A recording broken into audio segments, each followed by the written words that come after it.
नमस्कार साथियों, स्वागत है आप सभी का हमारे को इस वीडियो में। आज की इस वीडियो में हम बात करने वाले हैं आप के बीच में कि शिक्षक यूनिवर्सिटी शिखर क्या विद्यार्थी होंगे और आप बी सेमेस्टर 3 की एग्जाम देने वाले होंगे। तो आपका स्वागत है हमारे को इस वीडियो में। आज की इस वीडियो में हम डिटेल से बात करने वाले हैं आपके बीच में कि आप सोशियोलॉजी के स्टूडेंट होंगी और आपकी एग्ज़ाम डेट 5 फरवरी 2026 आपकी एग्ज़ाम डेट रहने वाली होगी और आपका टाइमिंग 11 बजे से लेकर 2 PM तक आपका टाइम टेबल रहने वाला होगा। तो आपको बिना किसी डाउट के और बिना किसी देरी के इस वीडियो से जुड़ जाना है। और आपके टॉपिक का नाम है सोशल रिसर्च मेथड, यानी कि भारत में सामाजिक अनुसंधान किस प्रकार था, वो किस प्रकार था, उसके बारे में बात करेंगे। तो आपका स्वागत है हमारे इस वीडियो में। तो बिना किसी तरह के वीडियो कंटिन्यू करते हैं। तो सबसे पहले आपके यूनिट 4 में आपके सिलेबस को बांटा गया है। तो यूनिट फर्स्ट के अंतर्गत आपका जो सबसे पहले टॉपिक दिया उसके बारे में बात की जाए तो सबसे पहले आपके दिया गया है सिलेबस के अकॉर्डिंग चलेगी क्लास। सिलेबस में आपको दिखा देता हूँ एक बार। यह है आपका सिलेबस, देख सकते हैं इस प्रकार सोशल रिसर्च मेथड आपका सिलेबस है। इसको 4 यूनिट में आपको बांटा गया है। प्रमुख रूप से आप देख सकते हैं यहाँ पर 4 यूनिट आपके सिलेबस को बांटा गया है। तो आपकी इस टॉपिक वाइज जो सिलेबस के अकॉर्डिंग आपकी क्लास होगी। तो आपका सबसे पहले सोशल रिसर्च मेथड इसके बारे में बताना है। इस प्रकार आपके चारों यूनिट को इस प्रकार सिलेबस में बांटा गया है। तो इसके अकॉर्डिंग आपकी क्लास चलेगी। आपकी ऑफिशियल वेबसाइट से आपका सिलेबस उठाया गया था। इसके अकॉर्डिंग आपकी क्लास होगी। तो आपको बिना किसी देरी के बिना किसी डाउट की इस क्लास से जुड़ जाना है। सबसे पहले हम बात करने वाले हैं आपके बीच में सोशल रिसर्च। तो सोशल रिसर्च क्या होता है? तो आप कहेंगे सोशल रिसर्च या सामाजिक अनुसंधान का अर्थ क्या होता है? सामाजिक अनुसंधान क्या होता है? तो सामाजिक अनुसंधान एक वैज्ञानिक प्रक्रिया है जिसके माध्यम से समाज, सामाजिक व्यवहार और संस्थाओं या समाजों का व्यवस्थित अध्ययन किया जाता है। ठीक है, ये तथ्यों पर आधारित है। यहाँ पर किस पर आधारित होता है? तो आप कहेंगे ये तथ्यों पर आधारित होता है। इसका उद्देश्य सामाजिक समस्याओं को समझना और उनका समाधान ढूंढना आपका सामाजिक अनुसंधान का उद्देश्य माना जाता है। ठीक है, इसकी परिभाषा सामाजिक अनुसंधान वह वैज्ञानिक विधि है जिसके द्वारा सामाजिक घटनाओं का अध्ययन और विश्लेषण और व्याख्या प्रमुख रूप से की जाती है। तो यानी सामाजिक अनुसंधान वह वैज्ञानिक विधि है जिसके द्वारा सामाजिक घटनाओं का अध्ययन और विश्लेषण किया जाता है, उसे कहा जाता है। ठीक है, ऑब्जेक्टिव। तो ऑब्जेक्टिव यानी इसका उद्देश्य क्या है? तो उद्देश्य की बात की जाए तो आप कहेंगे उद्देश्य सामाजिक समस्याओं का समझाना होता है, नए तथ्यों की खोज करना होता है, पुराने सिद्धांतों की जांच करना होता है और आपके सामाजिक सुधारों में सहायता करना होता है और भविष्यवाणी करना इसका प्रमुख रूप से ऑब्जेक्टिव और उसका उद्देश्य प्रमुख रूप से होता है। ठीक है, टाइप्स ऑफ सोशल रिसर्च। सामाजिक अनुसंधान के प्रकार कितने होते हैं?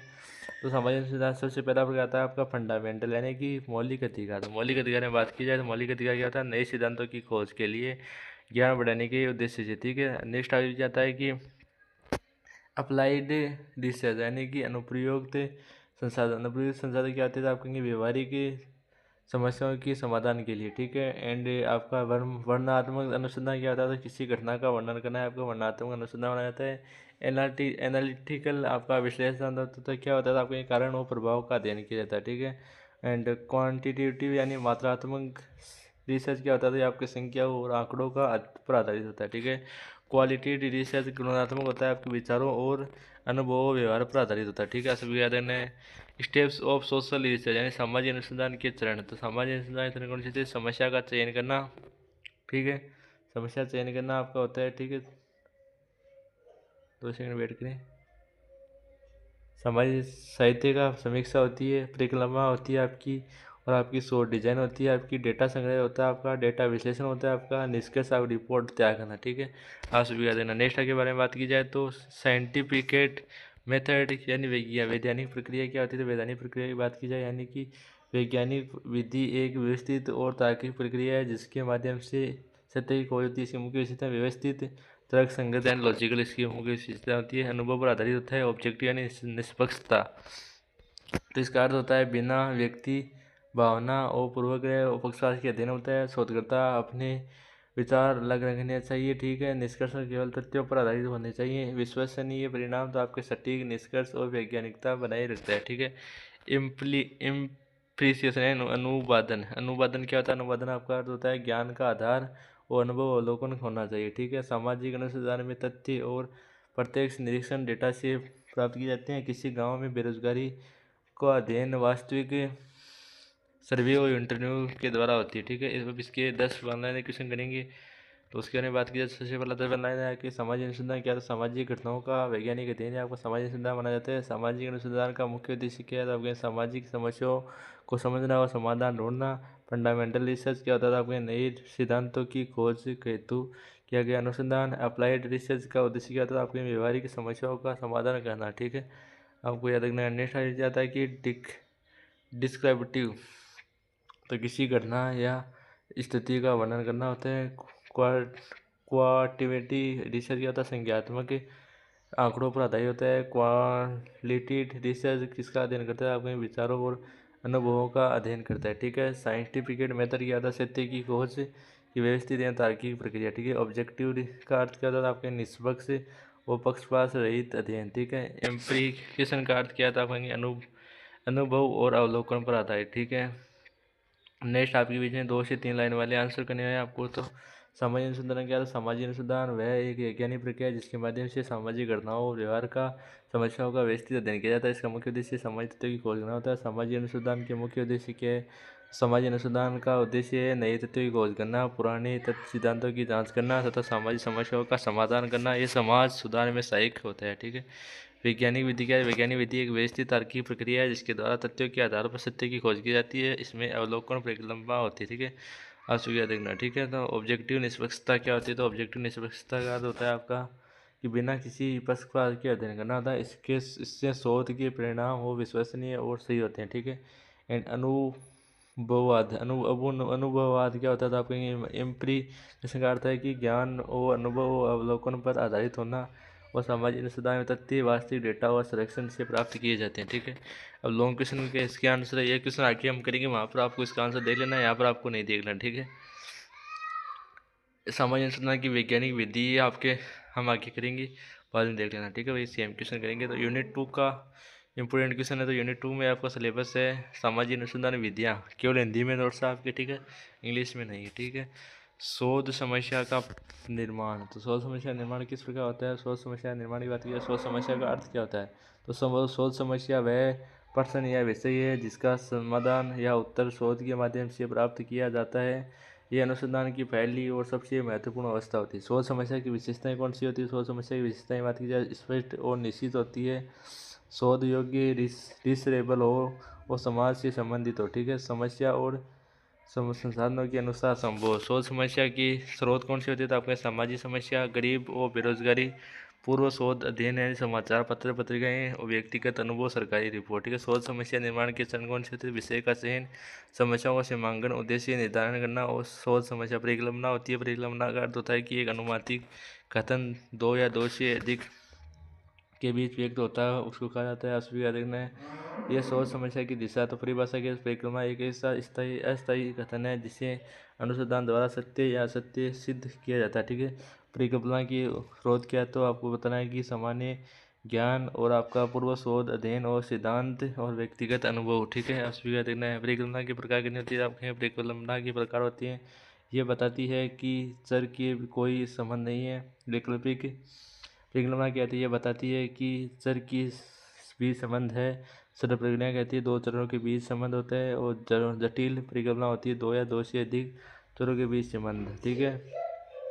संबंध की दिशा बताती है, अस्सी मंगल याद रखना। परिकल्पना का महत्व क्या है, शोध को दिशा प्रदान करती है, शोध को दिशा प्रदान करती है, डेटा को संग्रह को सीमित व्यवस्थित करती है, अनुसंधान को केंद्रित करती है और निष्कर्ष आपको निकालने में सहायता करती है। ठीक है। शोध समस्या की आप 10 इंपॉर्टेंट क्वेश्चन बनाए करने वाले हैं। तो शोध समस्या क्या है, शोध समस्या वह प्रश्न या विषय है जिसका समाधान अनुसंधान द्वारा किया जाता है। शोध समस्या अनुसंधान से क्यों महत्वपूर्ण है, तो किस क्यों महत्वपूर्ण है, अब क्योंकि यह पूरे शोध की दिशा निर्धारित करती है। एक अच्छी शोध समस्या की मुख्य विशेषता क्या है, तो वह स्पष्ट और सीमित और शोधयोग्य होनी चाहिए। शोध समस्या के दो प्रमुख शोध कौन सी है, तो सामाजिक समस्या और पूर्व शोध अध्ययन। ठीक है। परिकल्पना क्या है, चरों के बीच संबंध का एक अनुमानित कथन होता है। शून्य परिकल्पना क्या कहलाती है, चरों के बीच कोई संबंध नहीं है। ठीक है। वैकल्पिक परिकल्पना क्या है, दर्शाती है तो चरों के बीच संबंध मौजूद है। ठीक है। तो सरल परिकल्पना क्या होती है, तो आपके दो चरों के बीच संबंध व्यक्त करने वाली परिकल्पना होती है। जटिल परिकल्पना क्या होती है, तो आपके दो या दो से अधिक चरों के बीच संबंध बताने वाली परिकल्पना होती है। परिकल्पना का मुख्य उद्देश्य शोध को स्पष्ट करती है। शोध समस्या क्या है, शोध समस्या वह विशिष्ट प्रश्न या मुद्दा है जिसका समाधान अनुसंधान के माध्यम से किया जाता है। ठीक है। एक अच्छी शोध समस्या की विशेषता है, तो एक अच्छी शोध विशेष समस्या स्पष्ट, सीमित और शोध योग्य होनी चाहिए। परिकल्पना क्या, परिकल्पना एक अस्थायी एवं अनुमानित कथन है जो दो या दो से अधिक चरों के बीच संबंध को व्यक्त करता है। ठीक है। इससे अनुसंधान द्वारा सत्य या असत्य सिद्ध किया जाता है। ठीक है। शून्य परिकल्पना और वैकल्पिक परिकल्पना में अंतर की बताइए, तो शून्य परिकल्पना ये मानती है कि चरों के बीच कोई संबंध नहीं हो। और आपकी परिकल्पना का अनुसंधान से क्या महत्व है, तो परिकल्पना शोध को स्पष्ट दिशा प्रदान करती है और डेटा संग्रह व्यवस्थित करने की प्रक्रिया होती है। नेक्स्ट होता है डेटा संग्रह की विधियाँ, ठीक है, मेथड्स। तो डेटा का अर्थ क्या होता है, डेटा का अर्थ आपको सिंपली बताना है कि डेटा का अर्थ होता है डेटा से ऐसे है कि उन तथ्यों, उन सूचनाओं या आंकड़ों से हैं जिन्हें शोध कार्य के लिए एकत्रित किया जाता है। यह अनुसंधान का आधार होता है और निष्कर्ष इन्हीं पर आधारित होते हैं। तो डेटा के प्रकार कौन से आ जाते हैं आपकी प्राथमिक डेटा में, आपकी कौन से आ जाते हैं प्राथमिक डेटा में आ जाते हैं तो डेटा शोधकर्ता स्वयं प्रत्यक्ष रूप से एकत्रित करता है। उदाहरण आपके साक्षात्कार, प्रश्नावली, अवलोकन होता है, ठीक है। द्वितीय डेटा के अंतर्गत आपकी कौन से आ जाते हैं सेकेंड डेटा के अंतर्गत जो डेटा पहले से प्रकाशित होते हैं, प्राप्त किए जाते हैं उन्हें उदाहरण जैसे पुस्तक, सरकारी रिपोर्ट, जनगणना, पत्र, पत्रिकाएँ, ठीक है। प्राथमिक डेटा संग्रह की विधि आपकी अवलोकन की विधि, इसमें शोधकर्ता स्वयं उपस्थित होकर घटनाओं का निरीक्षण करता है, ठीक है। सहभागी अवलोकन में आपके असहभागी अवलोकन में लाभ आपके वास्तविक व्यवहार का अध्ययन करता है, विश्वसनीय जानकारी सीमाएं देता है, ठीक है। सीमाएं आपका समय अधिक लगता है, व्यक्तिगत पक्षपात की संभावना होती है, ठीक है। साक्षात्कार विधि आपका इंटरव्यू मेथड्स, इसमें शोधकर्ता प्रश्न पूछ कर सीधे उत्तर प्राप्त करता है, ठीक है। संरचित साक्षात्कार आपका संरचित साक्षात्कार ये प्रमुख विषय होते हैं। साक्षात्कार का मतलब होता है कि इंटरव्यू, ठीक है। प्रश्नावली विधि, तो प्रश्नावली विधि की बात की जाए, प्रश्नावली विधि क्या होती है तो आपको सिंपली बताना है कि प्रश्नावली विधि क्या होती है। तो इसमें लिखित प्रश्नों की सूची उत्तरदाता से को दी जाती है। कम खर्च, अधिक लोगों से जानकारी ले दी जाती है। गलत या अधूरे उत्तर मिल सकते हैं। अनुसूची विधि, ठीक है। तो इसमें शोधकर्ता स्वयं प्रश्न पूछ कर अनुसूची भरता है। आपको याद रखना है द्वितीयक डेटा के अंदर सरकारी प्रकाशन, जनगणना, इसमें प्रमुख रूप से होता है। तो यूनिट 3 के थोड़े से इंपॉर्टेंट 1 लाइन क्वेश्चन करेंगे। तो डेटा क्या, डेटा शोध के लिए एकत्रित किए गए तथ्यों के आंकड़ों को कहा जाता है। प्राथमिक डेटा क्या था, वह डेटा जो शोधकर्ता स्वयं एकत्रित करता है, ठीक है। नहीं जाता है कि द्वितीयक डेटा का क्या होता है, द्वितीय डेटा क्या होता है तो वह डेटा जो पहले से प्रकाशित स्रोत से प्राप्त होता है। अवलोकन विधि क्या था, अवलोकन घटनाओं का प्रत्यक्ष निरीक्षण करके जानकारी प्राप्त करना होता है। सहभागी अवलोकन क्या था, जब शोधकर्ता स्वयं समूह का हिस्सा बनाकर अध्ययन करता है। और साक्षात्कार प्रश्न पूछकर सीधे उत्तर प्रदान करने की विधि होती है। प्रश्नावली आपकी लिखित संविधान के माध्यम से जानकारी प्राप्त करने की विधि होती है। अनुसूची विधि में कौन से प्रश्न भरता है, आपके शोधकर्ता स्वयं उत्तरदाता से पूछ के प्रश्न भरता है। यूनिट 3 के 2 से 3 लाइन वाली आंसर। तो आपके प्राथमिक डेटा में आपकी सिंपली वेट करें थोड़ा सा। तो प्राथमिक और द्वितीय डेटा में अंतर बताइए। तो प्राथमिक डेटा वह है जिसे शोधकर्ता स्वयं प्रत्यक्ष रूप से एकत्रित करता है। और द्वितीय डेटा वह है जो पहले से प्रकाशित स्रोत जैसे रिपोर्ट या जनगणना से प्राप्त होता है। अवलोकन विधि क्या है, तो अवलोकन विधि आपकी शोधकर्ता घटनाओं या व्यवहार का प्रत्यक्ष होता है, ठीक है। साक्षात्कार विधि क्या है, साक्षात्कार विधि के क्या लाभ है, साक्षात्कार विधि विस्तृत, गहन और जानकारी प्राप्त होती है। प्रश्नावली विधि की एक प्रमुख विशेषता है, प्रमुख सीमा क्या है, तो ये प्रश्नावली विधि में उत्तरदाता अधूरे या गलत उत्तर दे सकता है। इसमें शोधकर्ता सीधे स्पष्टीकरण नहीं दे पाता है, ठीक है। डेटा संग्रह में सावधानियां क्यों आवश्यक है, तो आपके डेटा संग्रह में सावधानियां इसलिए आवश्यक है ताकि जानकारी सही, विश्वसनीय और निष्पक्ष हो। इससे शोध के परिणाम अधिक सटीक और प्रमाणित होते हैं। यूनिट 3, यूनिट 4 डेटा विश्लेषण में प्रतिवेदन लिखना का डेटा विश्लेषण यूनिट 4 के आगे हैं बीच में। तो यूनिट 4 में डेटा विश्लेषण एवं आपके प्रतिवेदन के बारे में बताया गया। डेटा विश्लेषण क्या होता है, डेटा एनालिसिस क्या होता है, तो डेटा वह प्रक्रिया है जिसमें आपके एकत्रित किए गए आंकड़ों को व्यवस्थित वर्गीकृत और व्याख्यांकित किया गया है ताकि सही हो सके। यह अनुसंधान का महत्वपूर्ण चरण क्योंकि निष्कर्ष डेटा विश्लेषण होता है। डेटा संपादन क्या होता है, डेटा संपादन की बात कीजिए। डेटा संपादन आपका डेटा संग्रह के बाद त्रुटियों को सुधारने की प्रक्रिया को संपादन कहते हैं। गलतियों को उठाना, अधूरे उत्तरों को ठीक करना, स्पष्टता को सुनिश्चित करना। वर्गीकरण क्लासिफिकेशन, समान प्रकार के आंकड़ों को समूह में बांटना वर्गीकरण कहलाता है, आपको याद रखना है। उदाहरण के लिए आय के आधार पर लोगों को निम्न, मध्यम और उच्च वर्ग में बांटना। और सारणीकरण में आंकड़ों का तालिका के रूप में व्यवस्थित करना आपका ये कहलाता है, ठीक है। सिंपली आपको याद रखना है और डेटा समझने में आसान होता है, ठीक है। तुलना करना सरल होता है, ठीक है, तुलना करना सरल होता है। सांख्यिकी विश्लेषण क्या होता है, तो स्टैटिस्टिकल एनालिसिस क्या होता है, तो आंकड़ों को गणितीय सांख्यिकी तरीकों से विश्लेषण करना, ठीक है। सभी को याद रखना है। औसत आपका मेन होता है, माध्यमिक का होता है, बहुलक मोड के ऊपर होता है, ठीक है, आपको याद रखना है। निष्कर्ष आपका डेटा विश्लेषण के आधार पर अंतिम परिणाम निकालना निष्कर्ष कहलाता है। प्रतिवेदन आपका अनुसंधान के परिणामों को लिखित रूप से प्रस्तुत करना प्रतिवेदन का लेखन कहलाता है। तो प्रतिवेदन की संरचना शीर्षक पृष्ठ उतना होता है। आप सभी का देखना है। यूनिट 4 की इंपोर्टेंट वन लाइन क्वेश्चन करने वाले हैं। तो यूनिट 4 के इंपोर्टेंट वन लाइन में आपको व्यवस्थित आंकड़ों को व्यवस्थित करना, देखना, आपकी डेटा संपादन, आपका त्रुटियों को सुधारना और आंकड़ों को स्पष्ट करना, वर्गीकरण, आपका समान प्रकार के आंकड़ों को समूह में बांटना, सारणीकरण, आपके आंकड़ों को तालिका के रूप में व्यवस्थित प्रस्तुत करना और सांख्यिक विश्लेषण, आपका आंकड़ों को गणितीय विधियों से अध्ययन करना। औसत आपका क्या दर्शाता था? औसत आपके अधिक संख्या भी मानों को योग को संख्या में भाग से भाग देने में प्राप्त होता है। माध्य का क्या होता है? आपके क्रमबद्ध आंकड़ों का माध्य मान होता है। बहुलक क्या? सबसे अधिक बार आने वाला मान बहुलक कहलाता है। प्रतिवेदन लेके क्या है? तो शोध परिणामों को लिखित रूप से प्रस्तुत करना। ठीक है। निष्कर्ष यूनिट 4 के 2 से 3 डेटा विश्लेषण का मुख्य उद्देश्य क्या है? डेटा विश्लेषण का मुख्य उद्देश्य एकत्रित आंकड़ों को व्यवस्थित कर सही निष्कर्ष निकालना होता है और यह शोध को प्रामाणिक और तार्किक बताता है। डेटा संपादन किया? डेटा संपादन किया है तो डेटा संपादन आपको वह प्रक्रिया है जिसमें गलत, अधूरे या स्पष्ट उत्तरों को सुधारता है और इससे आंकड़ों की शुद्धता सुनिश्चित होती है। ठीक है। वर्गीकरण सारणीकरण में अंतर क्या है? तो वर्गीकरण में आंकड़ों का समूह में बांटा जाता है जबकि सारणीकरण में उन्हीं आंकड़ों को तालिका के रूप में बांटा जाता है। ठीक है। प्रतिवेदन की संरचना के दो मुख्य भाग लिखिए। तो प्रतिवेदन के मुख्य भागों में प्रस्तावना, आपका निष्कर्षण शामिल होते हैं। इसका अलावा आपका उद्देश्य, विधि और संदर्भ सूची में महत्वपूर्ण होते हैं। ठीक है। यूनिट 1 से 4 तक के आपके मिक्स में क्वेश्चन है। तो सामाजिक अनुसंधान का अर्थ है, उद्देश्य है, महत्व स्पष्ट किया। सामाजिक अनुसंधान एक वैज्ञानिक व्यवस्थित है समाज समस्याओं का अध्ययन किया जाता है। इसमें आपकी सामाजिक तथ्यों की खोज, उनके कारणों का समाधान आदि की जाती है। तो सामाजिक अनुसंधान के मुख्य उद्देश्य नए ज्ञान की प्राप्ति, पुराने सिद्धांतों की सामाजिक समस्याओं का अध्ययन विश्लेषण, इसके माध्यम से बेरोजगारी, गरीबी, इसका महत्व के बारे में बताया जाता है। यूनिट 3 में प्राथमिक द्वितीय की सभी क्वेश्चन आपको टेलीग्राम पर लर्निंग विद तेजस के टेलीग्राम पर मिल जाएगी, वहाँ पर आपको जुड़ जाना है। ठीक है।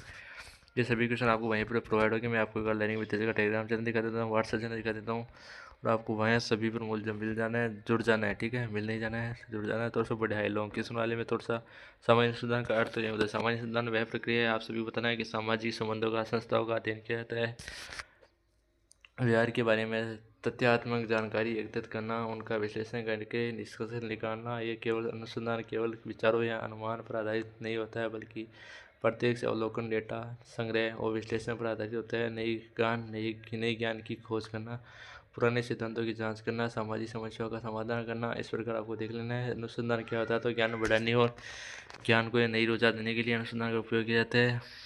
ठीक है।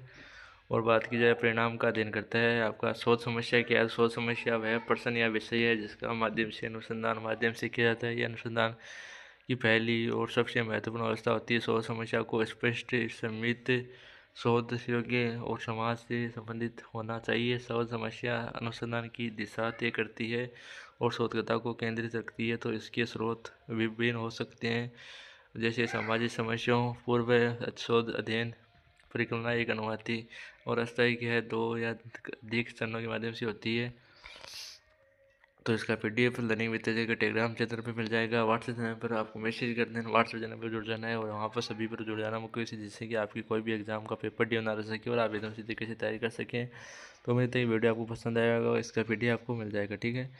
ये आपको सेकंड यूनिवर्सिटी शिखर के लिए क्लास चलाई गई थी, तो आपको बिल्कुल सही तरीके से पसंद आ गई होगी, बिल्कुल सही तरीके से आपको समझ आ गई होगी। तो बिना किसी तरीके में बात करें तो आपके बीच में व्हाट्सएप चैनल दिखा देते हैं, टेलीग्राम चैनल दिखा देते हैं। आपका अपना टेलीग्राम चैनल, यहाँ पर आपको जुड़ जाना है। यहाँ पर लगातार विद्यार्थी जुड़ रहे हैं, एक के बाद एक लगातार विद्यार्थी मुझे से ऐड हो रहे हैं। यहाँ पर अलग अलग विद्यार्थी मुझे से ऐड हो रहे हैं, तो आपको यहाँ पर ऐड हो जाना। ठीक है। यहाँ पर इंपॉर्टेंट क्वेश्चन फाइल्स यहाँ पर अपलोड होती रहती है। ठीक है। तो आप सभी को देख लेना। ठीक है। तो यहाँ पर सब कुछ आपको अपलोड होता रहता है, तो आप सभी को यहाँ पर जुड़ जाना है और हमको इसे हमारे व्हाट्सएप चैनल पर भी आपको जुड़ जाना है, जिसके कारण आपको कहीं पर कोई प्रकार की दिक्कत नहीं आ सके। तो आपकी MDC की सभी एग्जाम के लिए यहाँ पर अपलोड होते रहते हैं, तो आप सभी को जुड़ जाना है। ठीक है। इंपॉर्टेंट PDF वो सभी यहाँ पर विद्यार्थी बहुत ज़्यादा मात्रा में जुड़ते हैं, देख सकते हैं आप। और अपना एक learning with Tejas WhatsApp channel है, यहाँ पर भी आपको फ्रेंड ग्रुप से ऐड हो जाना है, जिस कारण आपको कहीं पर किसी प्रकार कोई दिक्कत ना आ सके। ठीक है। तो आपको यहाँ पर भी फ्रेंड ग्रुप से ऐड हो जाना है। तो उम्मीद है आप यहाँ पर भी ऐड हो जाएंगे, जिस कारण आपके कोई दिक्कत नहीं आएगी। तो आपको यहाँ पर ऐड हो जाना है। तो उम्मीद करते हैं कि आपको आज का वीडियो एकदम सही तरीके से पसंद आया होगा। तो वीडियो को ज़्यादा से ज़्यादा शेयर करना है, लाइक करना है, कमेंट करके जरूर बताना है कि वीडियो में क्या कमी रही, वीडियो में नेक्स्ट वीडियो आपकी एग्ज़ाम में कब तक होगी, कब कौन सी एग्ज़ाम होगी, तो उसका आपको वीडियो अपलोड करना है या नहीं करना है, उसका कमेंट कर देना है। तो मेरे तो आज का वीडियो इसी तरीके से पसंद आएगा, तो आज की इस वीडियो में इतना ही। मिलते हैं अच्छी वीडियो में अच्छी डेट के साथ। तब तक के लिए जय हिंद, जय भारत साथियों।